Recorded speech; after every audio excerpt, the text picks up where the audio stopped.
Online मध्ये आपल्या सर्वांचं स्वागत आहे। आजपर्यंत शिवसेना प्रवक्ते म्हणून ज्यांनी आजपर्यंत हे सगळं पाहिलं, त्यानंतर आता मंत्री झाल्यानंतर संजय शिरसाट आता ऍक्शन मोडवर आल्याचं पाहायला मिळत आहे। सामाजिक न्याय खातं मिळाल्यानंतर समाज कल्याण विभागाच्या हॉस्टेलवर त्यांनी भेट दिली आहे। या ठिकाणची परिस्थिती पाहिल्याने त्यांनी अधिकाऱ्यांना देखील झापलंय। साहेब, या ठिकाणी तुम्ही जी पाहणी केली, काय याच्यामध्ये समोर आलं? पाहणी केली, अत्यंत दुरावस्था आहे। विद्यार्थ्यांचे जर चेहरे पाहिले तर आज त्यांच्याकडे कोणतरी भेटायला आल्याचं त्यांच्या चेहऱ्यावर दिसतंय, परंतु दरवाजे असेल, खिडक्या असतील, बाथरूम असेल,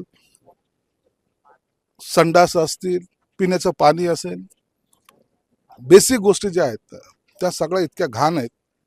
जेलची अवस्था तर याच्यापेक्षा लाख पटीने चांगली असेल अशी अवस्था या हॉस्टेलची आहे। ड्रेनेजचं पाणी वाहतंय, बाजूला त्याची कॅन्टीन आहे, तिथं तो खातोय। चपात्या त्या पहा, ती भाजी कोणती देतो माहित नाही, आणि क्वांटिटीचं तर काही प्रश्नच येत नाही। खायचं तर खाय, नाही तर हॉस्टेल सोडून जा। म्हणून मला वाटतं ह्या इतक्या वाईट अवस्थेमध्ये विद्यार्थी राहतात, त्यांचं तर खरंच कौतुक केलं पाहिजे, कसं सहन करतात। एखादा सर्वसामान्य माणूस येऊन 4 तास सुद्धा त्या रूममध्ये राहील का नाही शंका आहे। उन्हाळा आहे, पावसाळा आहे, ते भिंती गळतायत, छत गळतंय, कसं दिवस काढतायत ते लोक, परंतु याच्याकडे कुणाचं लक्ष नाही। स्टाफ आमचा माजलेला आहे, त्यांना जो काम करायची काही मानसिकता नाही आहे। आल्या तेव्हा येतात, जायचं तेव्हा जातात, त्यांना काही घेणं पण नाही, देणं पण नाही। विद्यार्थी भगवान भरोसे विद्यार्थी राहत आहेत। मात्र तेच अधिकारी म्हणतात की या ठिकाणी निधी मिळत नाही, असं त्यांचा आरोप आहे। त्यांना मी पाहतो ना, निधी कसा मिळत नाही, तुम्ही काय तुमच्या नोकऱ्या करत होतात ना।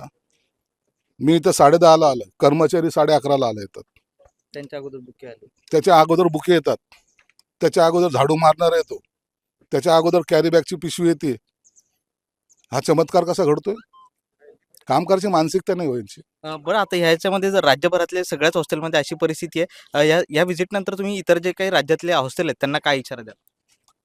इशाराचं नाही, सरळ सरळ कारवाई। अनेक लाखो तरुण बेकार आहेत, त्यांना नोकऱ्या नाहीत, ज्यांना नोकऱ्या आहेत त्यांना काम करायची इच्छा नाही। गेले नोकऱ्यातून तरी हरकत नाही। आणि माझ्या समोर माझ्या डिपार्टमेंटमध्ये अधिकाऱ्यांनी मस्ती केलेली चालणार नाही। जे होईल ते होईल, मी त्याला काही करणार नाही। विद्यार्थ्याची आयुष्याची जो खेळेल त्याला माफी नाही।